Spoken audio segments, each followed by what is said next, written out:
কাল্লা জিউধারা এলাকায় রং খেলে একটি দিঘিতে স্নান করতে নেমে তলিয়ে গেল দুই ভাই। তড়িঘড়ি উদ্ধার করে কাল্লা হাসপাতালে নিয়ে আসা হলো। চিকিৎসকরা তাদের মৃত বলে ঘোষণা করে। মৃত ওই দুইজনের নাম করণ দাস এবং যিশু দাস।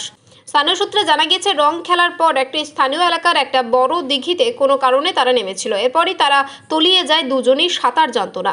এরপর কাল্লা হাসপাতালে তাদেরকে নিয়ে এলে ডাক্তারবাবুরা মৃত বলে ঘোষণা করে। আজ সোমবার দুপুরেই কাল্লা হাসপাতালে মৃতদেহের ময়না তদন্ত হয়। রং খেলে পাশেই দিঘি আছে একটা বড় বেশ, একটা নৌকা আছে।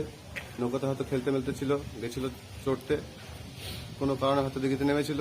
সাঁতার জানে না দুজনে, এরা দু ভাই হয়, বুঝতে পারলেন। তো এরপরে হয়তো প্রতিবেশী কেউ দেখে এদেরকে কাউকে ডাক পাঠায়, পাড়ার ছেলে কাউকে, এরা তুলে। মানে কোন ঘাটে হয়েছে? ঠাকুর পুকুর, জিউধারা ঠাকুর পুকুর, দক্ষিণ বাড়ির পিছনে পুকুর। এটা পুকুরের মধ্যে হয়েছে। দিয়ে এটা কখন হয়েছে আপনারা দেখুন? এটা ঘন্টাখানেক আগে। এখন কটা বাজে? এই 12টা নাগাদ হয়েছে। মানে এরা রং খেলে চান করতে গিয়ে হয়েছে? হ্যাঁ, এখন কিছু হবে। এমনি এরা কি নিজেদেরই ভাই? দুই? হ্যাঁ, দু ভাই পিসির ছিল একজন। আচ্ছা, বাড়িতে এসেছিল হয়তো বেড়াতে। একজন বয়স কত? আধার কার্ডে তো রয়েছে বয়স কত? মোটামুটি ধরুন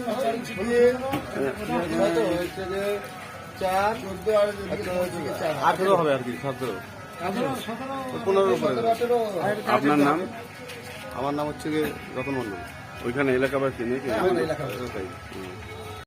কাল্লা থেকে রীতা ভট্টাচার্যের রিপোর্ট, সুন্দর বাংলা নিউজ।